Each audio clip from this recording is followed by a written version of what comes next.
Remember this? Have a salary cap, you don't have a sport because they can't help themselves. You know, in sports they can't help themselves. Football has a salary cap. Every major professional league except Major League Baseball in America.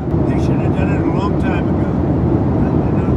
I know so much about sports. It's a line he deploys often. And I understand sports really well. Really well. This could not be further from the truth. Also, can we stop pretending Donald Trump knows ball? It's like a weird thing where they're like, man, he loves sport. He doesn't know anything about sports. Every time a team comes and visits the White House, he's like, and you must be the guy who catches. Let's start with this. The Dallas Cowboys. According to Forbes and their list of the 50 most valuable sports franchises, Dallas comes in at numero uno, a spot they have held since 2016. Their value sits at $13 billion. They were at one point available for purchase.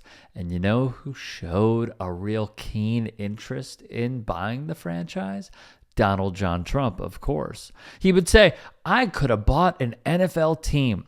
There were 3 or 4 available, including the Dallas Cowboys, who he'd say are just way too established. He'd even go on to state, you would just see it move laterally. Not enough to create there. That number per Trump was $40 to $50 million. Here is another quote that is just incredible. I feel sorry for the poor guy who was going to buy the Dallas Cowboys. It's a no-win situation for him because if he wins, well, so what? They've won through the years, and if he loses, which seems likely because they're having troubles, he'll be known to the world as a loser. That is the fuck up of a lifetime, my friends. So, instead of buying the Dallas Cowboys, he purchased the New Jersey Generals of the United States Football League for a reported $10 million. He bought the Generals. They were on sale for $8.5 million. He paid $10 million because he thought there was a bidding war that didn't exist. He gets the Generals, and he immediately, in the lead up to buying the team, always telling the other people with the USFL is, I'm so excited to be a part of this league. This is a great league. I love what you're doing. And who was his big signing? So all that bad air is still there. But since we don't control the air, our good air decided to float over to China, bad air. So when China gets our good air, their bad air got to move.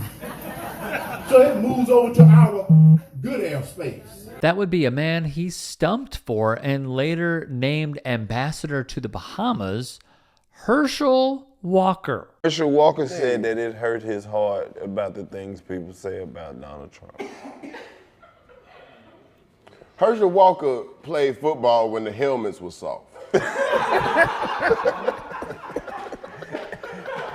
His egg is scrambled. I can listen to this nigga, man. The helmets were squishy when this nigga played. The USFL was a spring football league that was showing growth year over year. That was until Donald was hell-bent to get into the NFL, either via an accommodation or a merger or a court case, which, in my opinion, he hoped would lead to a merger. And why did he do it? Well, he would lay it out to then National Football League Commissioner Pete Rozelle. He gets the Generals. We need to move to fall. We have to move to fall. We need to take on the NFL. Immediately. Yeah. He has a meeting with Pete Rozelle, the commissioner of the NFL, at the Pierre Hotel. Donald Trump pays for the suite. In this meeting, he says to Rozelle, I don't care about the USFL. You tell me what I have to do to get an NFL franchise. It was preposterous. He did it. He basically went behind the backs of the fellow owners to get, and Pete Rozelle says to him, as long as I am with the NFL, as long as my heirs are with the NFL, you will never have a team in this league. Because he saw him for what he considered him to be a con man. So Trump, already the be-all, end-all of sports IQ, moves this spring football league to the fall. If God wanted football in the spring, he wouldn't have created baseball. It fails, of course. And Trump does what he always does. He sues. Well, the struggling United States Football League is resorting to what some are calling the long bomb in court. An antitrust suit against the National Football League. The USFL suing the NFL for a total of $1.32 billion. It accuses the older established league of 2 things.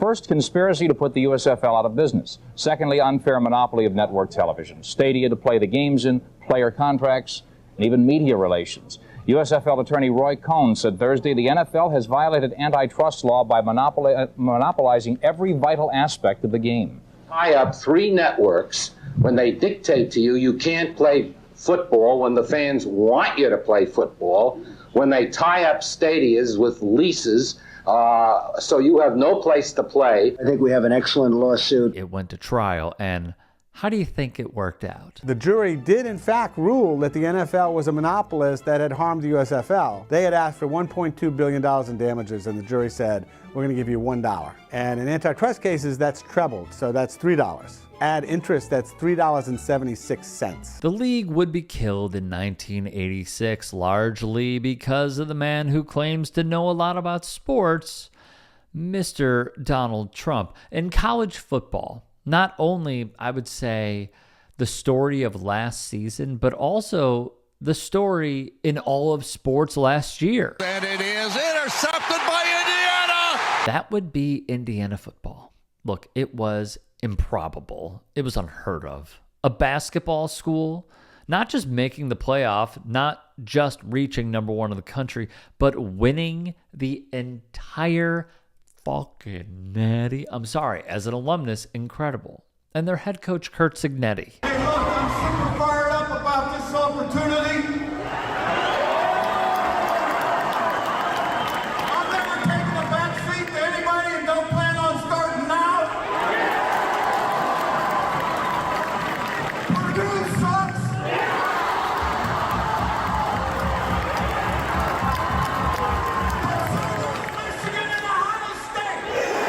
Oh, he rose to stardom, and he became a household name. What are we, 10-0? You are 10-0 for the first time in program history, Coach. Not bad. Very quickly, if you can, become a paid channel member or go to Buy Me a Coffee to support this channel. Thank you. Yeah, it's pretty simple. I win. Google me. Everyone, and I mean everyone, knows who he is, except for one person.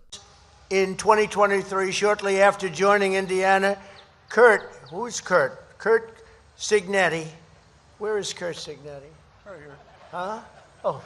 Then, of course, he'd make up for it by stating the player's name who made the biggest interception in Indiana football history. Just 51 seconds left to tie the game, and deep within Indiana's territory, Miami's quarterback fired off a 30-yard pass, only to be intercepted by junior Jamari Sharp. Where's Jamari?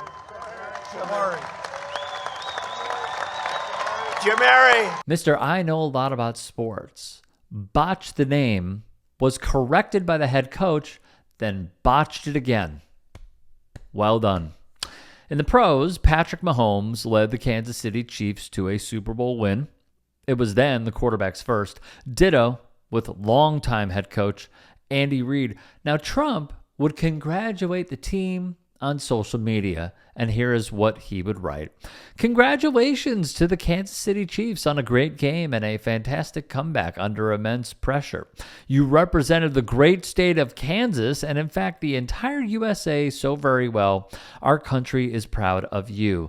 Fun fact, the Kansas City Chiefs are not located in Kansas. The legendary and iconic, prestigious Arrowhead Stadium, not located in the state of Kansas. Of course, it's located in the state of Missouri. Back in college, he has listened to this guy. The way I was raised, before a football game, you stood to honor America. And after the game, you knelt to honor God. But today, those values are under attack. As your senator, I'll have President Trump's back. We can't be bought, and we won't back down. Weak-kneed, career politicians aren't tough enough to stand with President Trump. Former football coach turned racist a-hole Tommy Tuberville, who somehow, some way, became a United States Senator. Their goal was simple. Go back to the way it was with collegiate athletics. Strip the power away from the athletes. Jahan Jones wrote that Trump sees the previous system as preferable to the current one, even if it means some athletes are struggling to provide for themselves while earning oodles of money for the typically wealthy colleges and universities they play for. If he were to know so much about sports. We're talking about POTUS after all. Shouldn't he listen to his own words by putting his hand over his heart and respecting the national anthem before kickoff? You would think.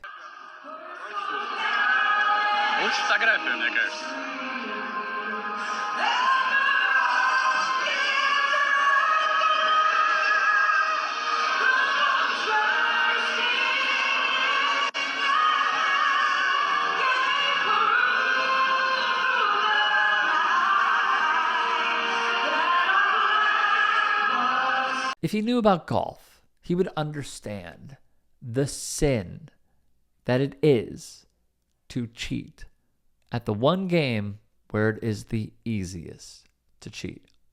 As many would say, if you cheat at golf, you cheat at life. But that is how Donald Trump operates. Speaking of, this same principle is reflected in the President's Council on Sports, Fitness, and Nutrition because it features Robert F. Kennedy Jr. He uses TRT to attain the body he has and to show it off while working out with musician Kid Rock. But I would say that it's hard to bet against Messi. Oh, yeah, Argentina. They lost the World Cup final after that statement. He attended the Knicks' NBA Finals Game 5. They lost. He attended the Washington Commanders' home game during the season when they played against the Detroit Lions.